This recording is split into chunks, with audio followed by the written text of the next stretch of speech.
Good morning students.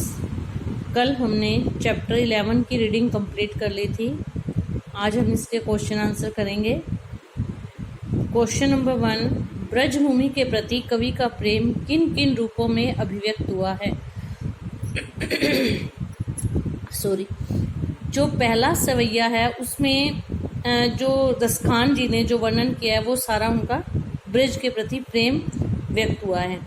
Raskhan जी क्या कहते हैं? रसखान जी कहते हैं कि अगर मुझे ग्वाले के रूप में जन्म मिले तो ब्रज, अगर मुझे मनुष्य के रूप में जन्म मिले तो ब्रज के ग्वाले के रूप में जन्म लेना चाहता हूँ। नंबर 2 वो कहते हैं अगर मुझे पशु का जन्म मिले तो मैं नंद बाबा की गायों के बीच में चरना चाहता हूँ। अर्थात मुझे पशु के रूप में जन्म मिले तो नंद बाबा के गाय के रूप में जन्म मिले। नंबर 3 कवि कहते हैं कि अगर मुझे पत्थर का जन्म मिले या पत्थर के रूप में जीवन मिले तो मैं उसी गोवर्धन पर्वत का हिस्सा बनना चाहता हूँ जिसे श्री कृष्ण ने अपनी उंगली पर धारण किया था। नंबर 4 कवि कहता है कि अगर उसे पक्षी का जन्म मिले या वो पक्षी बने तो वह यमुना के किनारे कदम के पेड़ पर बसेरा करना चाहता है जहाँ श्री कृष्ण हमेशा बांसुरी बजाया करते थे या रास रचाया करते थे। अर्थात जिस भी रूप में जन्म मिले कवि चाहता है कि उसको ब्रज में ही मिले। मनुष्य के रूप में मिले तो ब्रज का ग्वाला बनना चाहता है, पशु के रूप में मिले तो नंद बाबा की गाय बनना चाहता है, पक्षी के रूप में मिले तो यमुना के किनारे कदम्ब के पेड़ पर बसेरा करना चाहता है जहाँ श्री कृष्ण रासलीला रचाया करते थे, और अगर पत्थर के रूप में जीवन मिले तो वह गोवर्धन पर्वत का हिस्सा बनना चाहता है जिसे श्री कृष्ण ने अपनी उंगली पर उठाया था। क्वेश्चन नंबर 2, कवि का ब्रज के वन बाग और तालाब को निहारने के पीछे क्या कारण है। जैसे मैंने बताया कि कवि जो है वो ब्रज के प्रति अपना प्रेम अभिव्यक्त कर रहा है, ऐसे ही ब्रज के जो वन बाग और तालाब है ना उनसे भी कवि को प्रेम है, रसखान जी को प्रेम है। क्यों? क्योंकि इन सबका संबंध श्री कृष्ण से है। वन मतलब जंगल, ब्रज के जो जंगल हैं, बाग मतलब बगीचे, तालाब पता ही आपको सरोवर तालाब। कवि श्री कृष्ण और उससे जुड़ी हर वस्तु से प्रेम करता है। ब्रज के वन बाग और तालाब से भी वो अतिशय प्रेम करता है। क्यों? क्योंकि इन जगहों पर, इन स्थानों पर श्री कृष्ण आया जाया करते थे, रासलीला रचाया करते थे, गायों को चराया करते थे।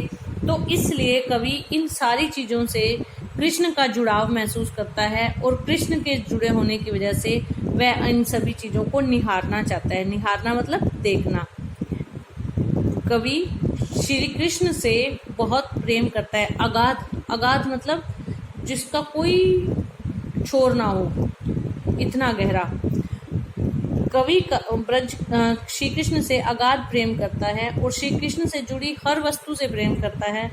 ब्रज के जो वन बाग और तालाब हैं वो श्री कृष्ण से जुड़े हुए हैं। कृष्ण वहाँ गायों को चराया करते थे, रासलीला रचाया करते थे, अपने मित्रों के साथ क्रीड़ा करते थे। तो इन सारी चीज़ों को रसखान इन सारी चीज़ों में श्री कृष्ण को महसूस करना चाहते हैं, इसलिए वह इन सबको निहारना चाहते हैं। क्वेश्चन नंबर 3, एक लकुटी और कामरिया पर कवि सब कुछ न्यौछावर करने को क्यों तैयार है। न्यौछावर करना होता है मतलब वार देना, समर्पित कर देना।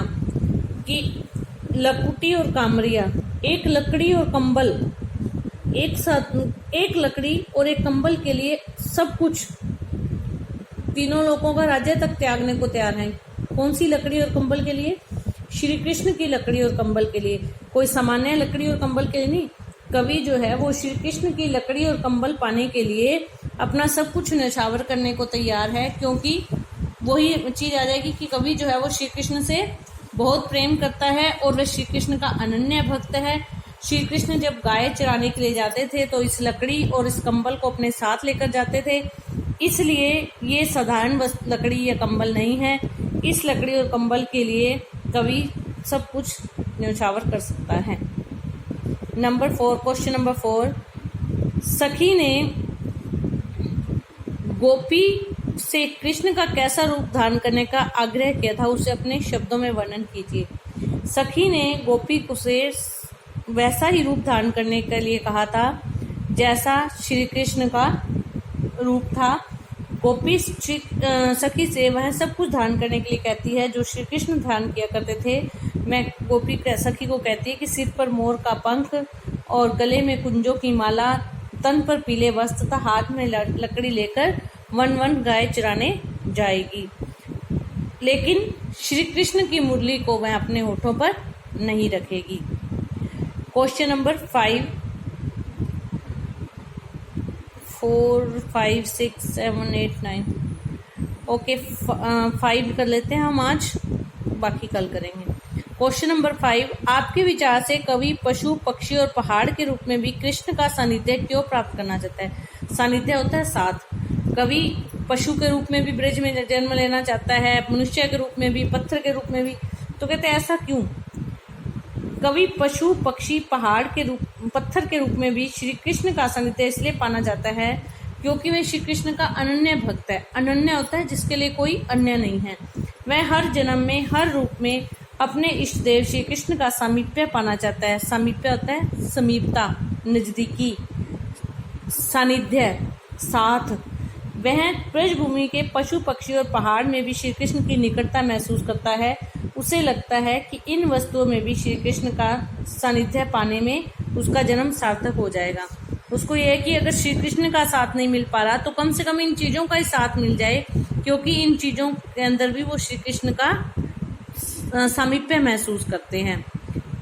पशु, पक्षी और पहाड़ के रूप में भी वो ब्रज में ही जन्म लेना चाहता है, क्योंकि ये सारी चीजें जो है श्री कृष्ण से जुड़ी हुई हैं। और श्री कृष्ण का जो कवि है वो अनन्य भक्त है, और वो अपने अनन्य ईश्वर के लिए, अपने ईश्वर के लिए वो उनसे जुड़ी चीजों में भी उनकी समीपता को महसूस करता है।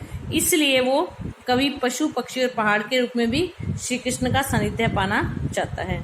तो आप ये 5 क्वेश्चन आंसर करेंगे, बाकी हम कल करेंगे। धन्यवाद।